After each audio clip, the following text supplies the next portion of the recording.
Masih berbicara soal ditangkapnya Ketua MK, Akil Mokhtar yang sekarang mendekam di rutan KPK dan masih bersama Bung Taufik Basari dan di sambungan telepon di ujung sana sudah ada mantan Ketua MK yakni Pak Mahfud MD. Selamat malam Pak Mahfud. Selamat malam Ralf. Iya, terima kasih Pak Mahfud sudah meluangkan waktu untuk berbicara. Kita tahu kesibukan Pak Mahfud sekarang lebih ekstra dengan adanya kasus ini. Tapi pertama saya ingin tarik ke belakang sedikit. Pertama kali reaksi Pak Mahfud sewaktu mendengar berita bahwa Pak Akil ditangkap. Apakah terkejut waktu itu?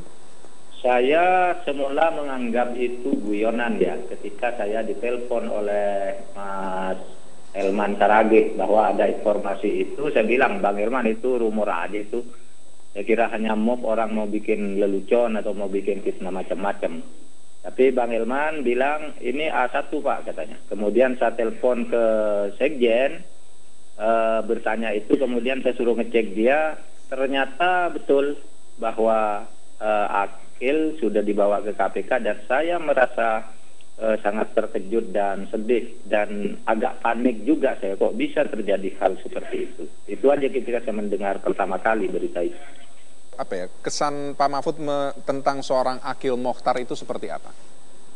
Pak Akil itu selalu bilang begini, saya ini sudah tua, tujuan saya sekarang hanya mengabdi kepada bangsa dan negara dan tidak akan merusak diri saya dan masa depan saya dengan bermain-main perkara, apalagi menjual perkara.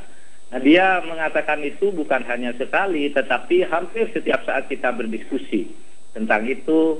Pak Akil selalu mengatakan dirinya pada posisi ingin baik gitu. Nah, oleh sebab itu sampai saat terakhir saya tidak punya kecurigaan apapun sampai akhirnya 6 bulan sesudah saya pergi dari MK baru terjadi kasus itu. Lalu bagaimana rakyat bisa mempercayai lembaga kehakiman Iya, saya kira rakyat sekarang memang berhak untuk menyatakan dan melakukan protes bahwa lembaga kehakiman sekarang tidak bisa dipercaya. Itu hak rakyat. Tetapi kita harus berusaha untuk menjaga semaksimal mungkin bisa kita lakukan agar kepercayaan itu tetap ada dan Mahkamah Konstitusi harus pelan tetapi pasti harus pulih.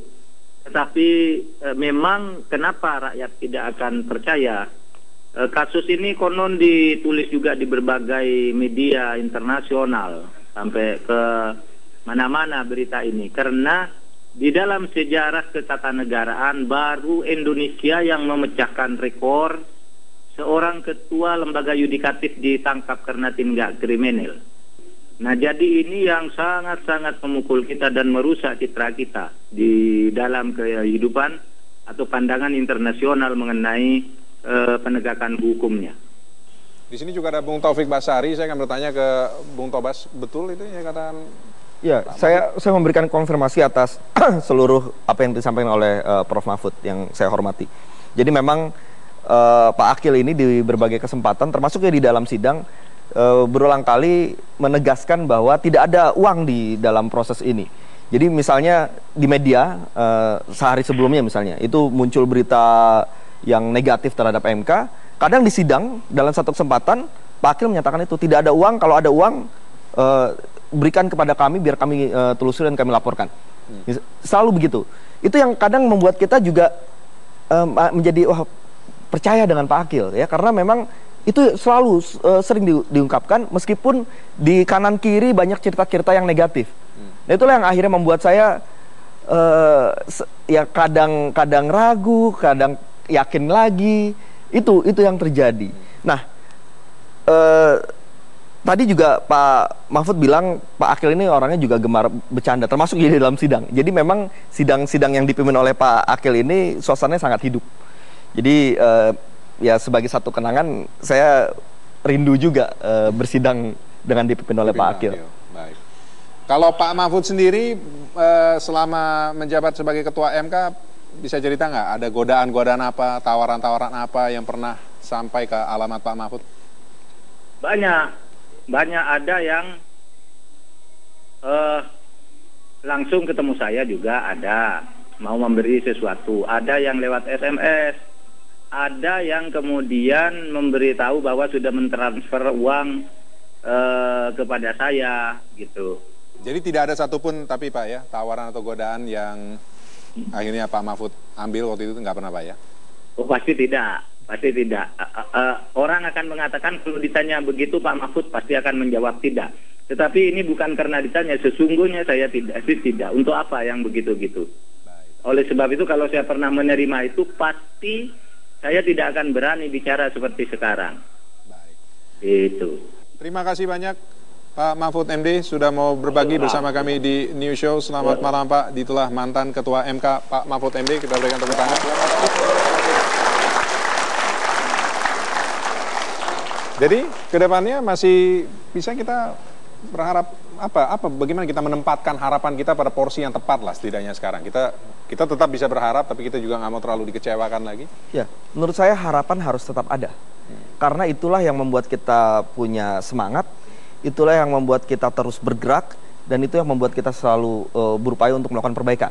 Kalau misalnya kita sudah tidak punya harapan, kita tidak ngapa-ngapain, ya udah lemes aja, gitu kan. Nah, tapi kita harus tetap ada itu, supaya jangan sampai benar-benar kepercayaan masyarakat terhadap hukum dan proses hukum hilang total. Akhirnya apa? Negara hukum ini runtuh. Negara hukum ini runtuh, sudah hilanglah Indonesia. Nah, inilah yang harus saya ingin juga sampaikan kepada publik ya.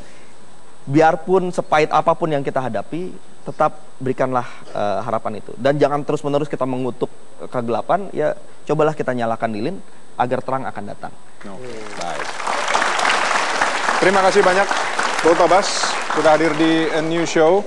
Itu Bung Taufik Basari, dan sebenarnya Jis, kalau kita bilang ini sebenarnya bisa dibilang penyakit yang ibaratnya ini dokter, kalau Akil Mokhtar ini dokter yang handal mengobati pasien gitu kan, tapi ternyata dia pun ikut sakit, gitu kan. Nah, apalagi ini pasien penyakitnya serius loh, bukan sembarang penyakit gitu kan, kanker gitu kan. Ini bisa dibilang kanker hukum. Nah, di segmen selanjutnya kita akan bicara kanker tapi dari sisi lain yang lebih positif. Ternyata banyak orang yang rela bahkan mencukur habis rambutnya untuk menunjukkan kepedulian mereka bagi anak-anak penderita kanker. Siapa saja mereka? Tetaplah bersama kami. News Show akan kembali usai Headline News.